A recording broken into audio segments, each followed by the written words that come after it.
Dear students, now we have to discuss about adiabatic process. Based on that, we have few questions over here जो आपके exam में आए हुए हैं. But before that मैं आपको शॉर्ट में थ्योरी ब्रीफ किए दे रहा हूँ. इन बिटवीन कहीं ना कहीं फ्री एक्सपेंशन की भी बात रिक्वायर्ड होगी, वो भी करेंगे. बात हमें यहाँ पे करनी है एडियाबैटिक प्रोसेस की. कीवर्ड क्या है? Q जो है, Q का मतलब हीट, वो ज़ीरो होगा. हीट सही मायने में कहें तो हीट एक्सचेंज, ये ज़ीरो होगा. ओनली हीट भी कह दोगे तो चलेगा, ओनली Q लिख दोगे तो भी चलेगा. जो अगर कोई प्रोसेस इस प्रकार से हो रही है कि हीट का एक्सचेंज नहीं हो रहा है, देन वी से इट इज़ एडियाबैटिक.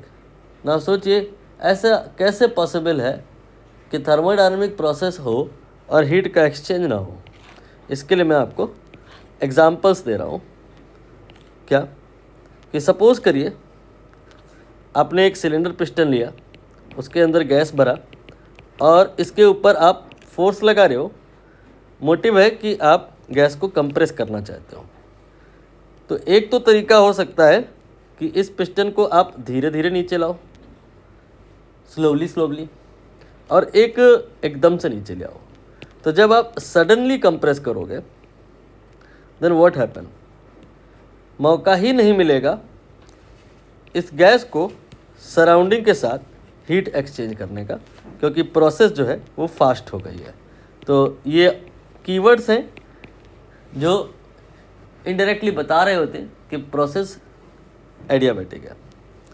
बाकी और भी फैक्टर्स हैं जिनको हम प्रैक्टिस कर सकते हैं, प्रोसेस में एडियाबैटिकिटी ला सकते हैं. कि जैसे हम ये जो दीवारें हैं इनको हम इंसुलेट करते हैं और बेहतर होगा. इनको हम कोई मेटल का ना बना के लकड़ी का बनाएं. तो जो अगर आप नीचे गैस बर्नर लगा के रखे हो तो होगा क्या कि इससे जो हीट निकलेगा, या तो इससे निकला हुआ हीट इस पूरे सिस्टम को जला के राख कर देगा, नहीं तो फिर ये हीट इस गैस तक, गैस के मॉलिक्यूल तक नहीं पहुंचेगा.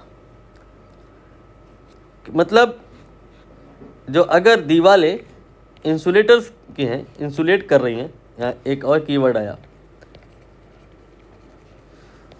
तो फिर प्रोसेस जो है वो एडियाबैटिक होगी. इनडायरेक्टली ये कीवर्ड भी आपको मैसेज दे रहा है कि प्रोसेस यहाँ पर एडियाबैटिक है. अब एडियाबैटिक प्रोसेस में Q तो ज़ीरो है. क्या इंटरनल एनर्जी में कोई चेंज होता है? देख लीजिए होता है कि नहीं होता. जब आप वर्क करते हो, सपोज 10 जूल का वर्क आपने किया, तो 10 जूल के वर्क से ये गैस कंप्रेस हो गई. ये 10 जूल की एनर्जी गई कहाँ? ऐसा तो नहीं हुआ ना कि ये 10 जूल की एनर्जी यहाँ से लीक करके सराउंडिंग में आ गई या इन दीवारों से बाहर हो गई. 10 जूल की लीकेज यहाँ पर क्या 0 जूल की लीकेज होती है? लीकेज अलाउड ही नहीं है. तो whatever you have done work on the gas will go where, think about that. ये गैस की इंटरनल एनर्जी में जाएगा. इस कहानी को फर्स्ट लॉ थर्मोडायनामिक्स से भी आराम से आप क्लियर कर पाओगे. बस लिखो क्या, एक्सप्रेशन लिखो फर्स्ट लॉ का. Q बराबर delta U plus W, and you said Q will be zero, means delta U plus W will be zero, means delta U will be minus W. Minus W का मतलब बताइए क्या? W का मतलब तो आपको पता होगा. डब्ल्यू का मतलब होता है वर्क डन बाई गैस. जो गैस अगर एक्सपैंड करता है देन वी से W is positive, but what is minus W? Opposite हो जाएगा. इसे आप डब्ल्यू डैश लिखें अगर, तो इसका मतलब क्या हो जाएगा? वर्क डन बाई गैस नहीं, वर्क डन ऑन गैस.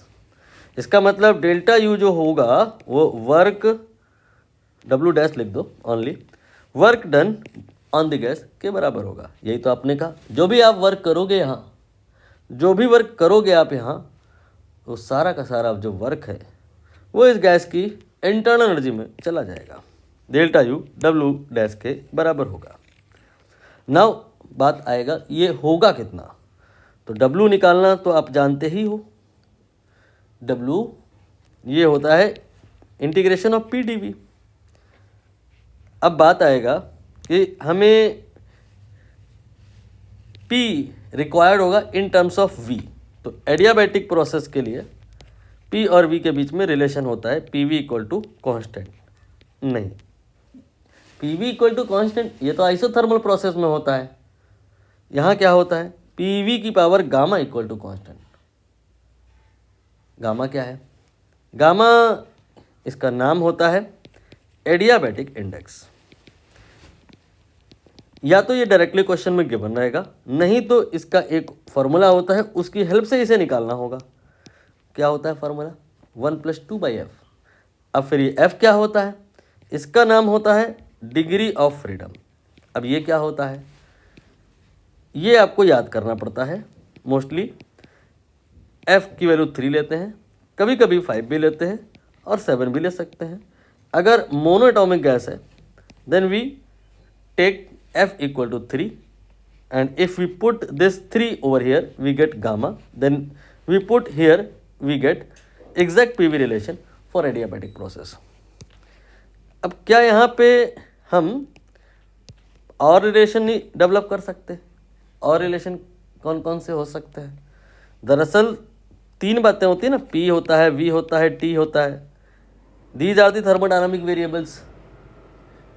ये इक्वेशन ऑफ स्टेट के थ्रू रिलेटेड है, PV इक्वल टू nRT। तो ये 3 लोग हैं, तो यहाँ पर इन 3 में से अगर आपको रिलेशन डेवलप करना है तो एक तो P और V के बीच का हो सकता है, दूसरा V और T के बीच का हो सकता है, तीसरा P और T के बीच का हो सकता है। सबसे इजी P और V के बीच का होता है, मॉडरेट T और V के बीच का होता है, और सबसे टफ P और T के बीच का होता है। तो मैं यहाँ पर T और V के बीच का रिलेशन वो भी लिखे दे रहा हूँ। वो होता है TV की power gamma -1 equal to K।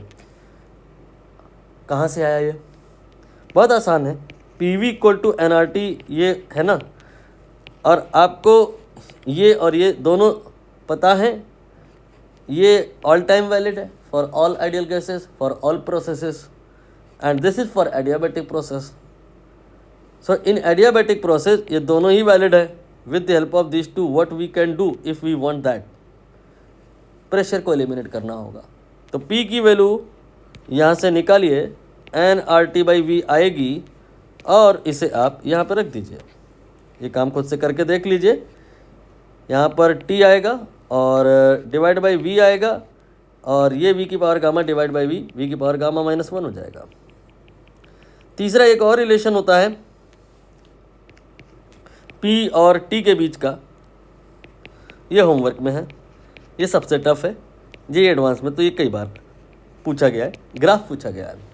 ठीक, नाउ यहाँ पर जो हमारी समस्या थी वो ये मूल समस्या कि डेल्टा U W डैश के बराबर था, लेकिन वैल्यू होगी कितनी, तो हमें W निकालना था। W और W डैश में कोई ज़्यादा अंतर नहीं, आप समझ रहे होगे, बस एक माइनस का अंतर है। इसके लिए ये फॉर्मूला होता है, इस फॉर्मूले में P का इंटीग्रेशन करना होता है V के रिलेटिव में। ये कैसे संभव है, इसके लिए P हमें पता होना चाहिए इन टर्म्स ऑफ V। तो ये रिलेशन है जो आपको हेल्प करेगा। तो यहाँ पर आप क्या करेंगे, P की वैल्यू निकालेंगे K/V की पावर गामा, फिर यहाँ पे P की जगह रख देंगे और इंटीग्रेट करेंगे।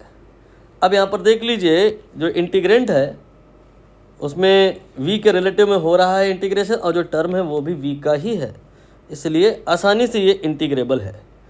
आप इसे इंटीग्रेट करेंगे तो V की पावर माइनस गामा आएगा और dV आएगा।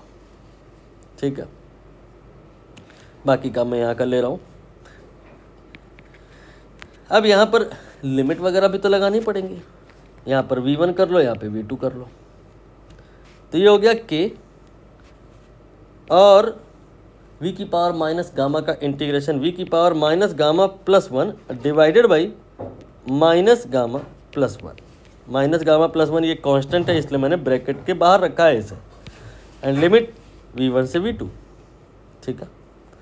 Now k divide by minus gamma plus 1, ये हो जाएगा v2, लिमिट पुट कर रहा हूँ मैं।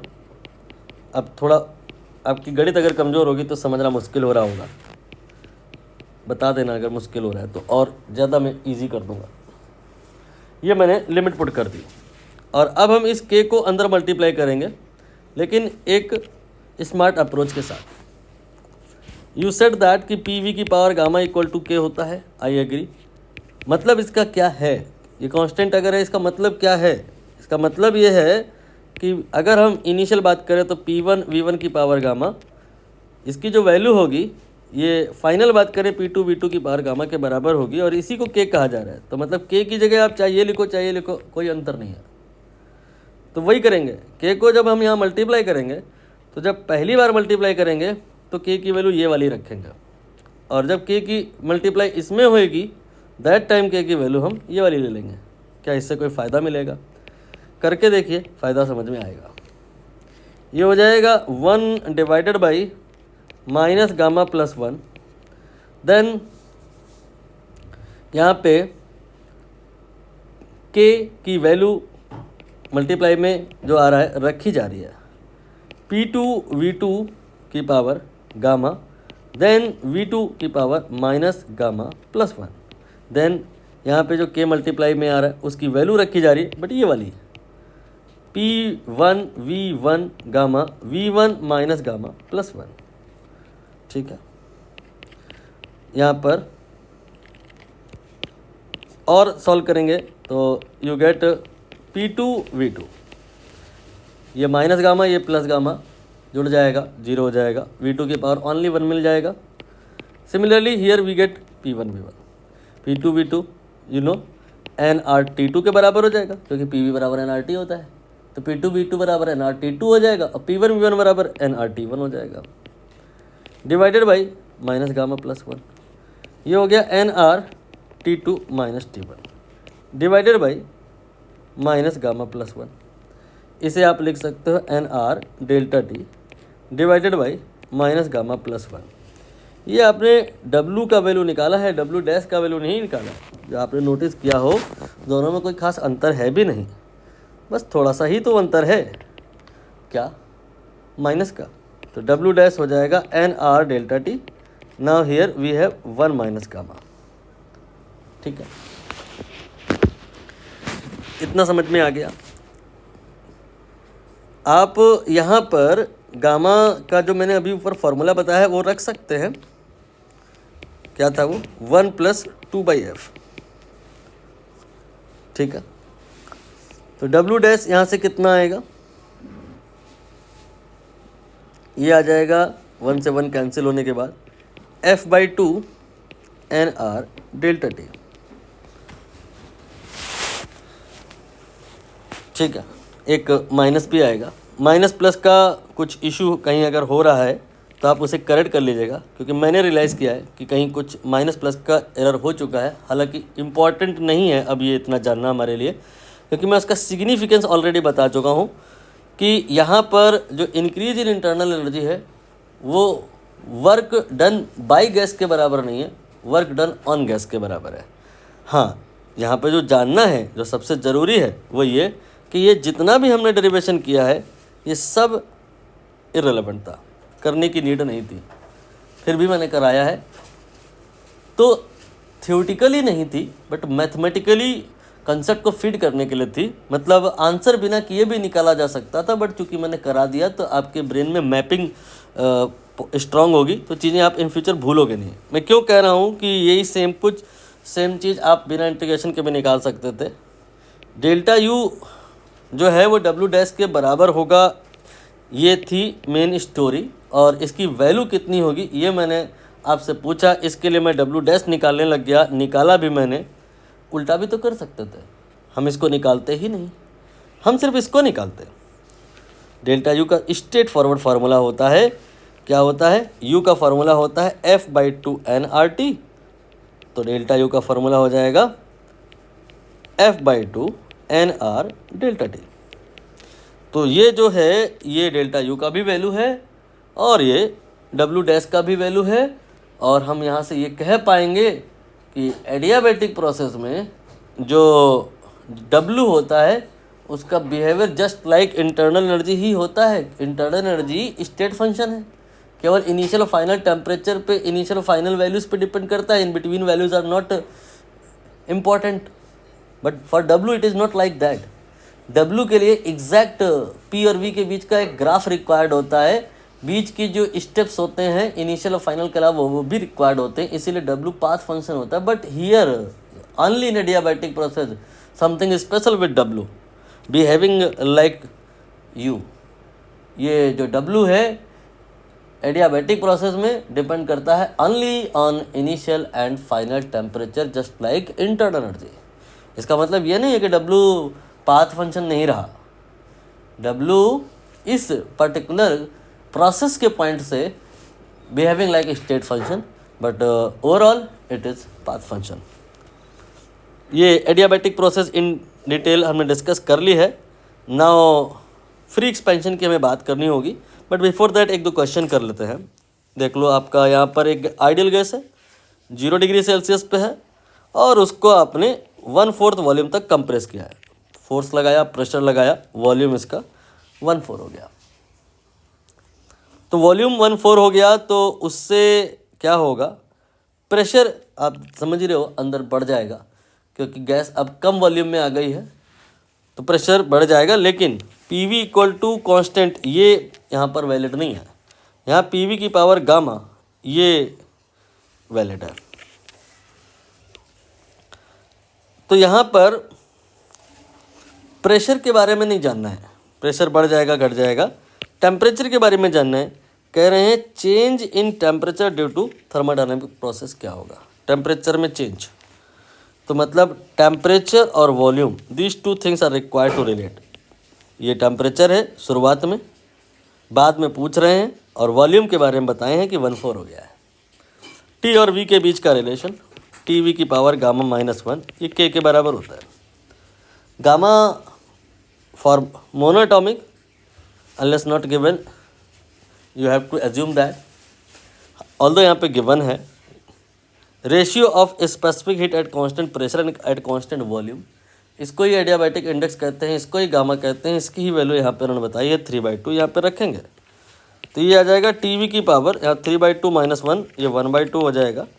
सिंप्लिसिटी पर्पज़ के लिए दोनों तरफ आप स्क्वायर कर लीजिए, T² × V कांस्टेंट हो जाएगा तो T² जो है वो V/K/V हो जाएगा। और अब यहाँ पर आप V की जगह जहाँ जहाँ चीज़ें चेंज हो रही हैं बस वहाँ वहाँ चेंज करिए, बाकी सबकी जगह 1 ले लीजिए। कांस्टेंट ये 1 मान लो, ये चेंज नहीं हो रहा है। V ये वॉल्यूम है, ये 1/4 हुआ है, यहाँ पर 1/4 लिख लो। तो T² के लिए जो फैक्टर आ रहा है दैट इज़ 4, तो T के लिए जो फैक्टर आ रहा है दैट इज़ 2, मतलब टेम्परेचर यहाँ पर डबल हुआ है। टेम्परेचर डबल होने का मतलब पहले जितना था उसका डबल, तो पहले 0 था, 0 का डबल, फिर से 0 नहीं, ये एक मिस्टेक हो रही है। केल्विन में बातें होती हैं जब बात टेम्परेचर की होती है तो 0 डिग्री सेल्सियस में 273 जोड़ लो तो ये केल्विन में हो जाएगा, और अब आप इसका डबल कर दो तो ये 546 केल्विन हो जाएगा। और इसे अब आप 273 घटा के वापस सेल्सियस में कर लो तो इसका मतलब टेम्परेचर आपका 0 डिग्री सेल्सियस से 273 डिग्री सेल्सियस हो गया है। पूछा गया है कितना चेंज हुआ है, चूँकि शुरुआत में 0 ही था तो जो फाइनल टेम्परेचर है वही चेंज के भी बराबर होगा। Finally 273 here will be the answer. Now यहाँ पर इस क्वेश्चन को आप देख लें। कह रहे हैं work done in adiabatic change in an ideal gas depends only on, मैंने आपको बता दिया कि जो वर्क है इसका जो फॉर्मूला है W' ये डेल्टा U के बराबर है, ये -W के बराबर है, ये F/2 NR डेल्टा T के बराबर है। ये ओनली चेंज इन टेम्परेचर पर डिपेंड करता है। ये आपका 4th ऑप्शन करेक्ट हो गया। अब हमें थोड़ी सी बातें अबाउट फ्री एक्सपेंशन करनी होंगी। इसके लिए आप क्या करें, एक कोई कंपार्टमेंट लें, उसके 2 पार्ट कर दें।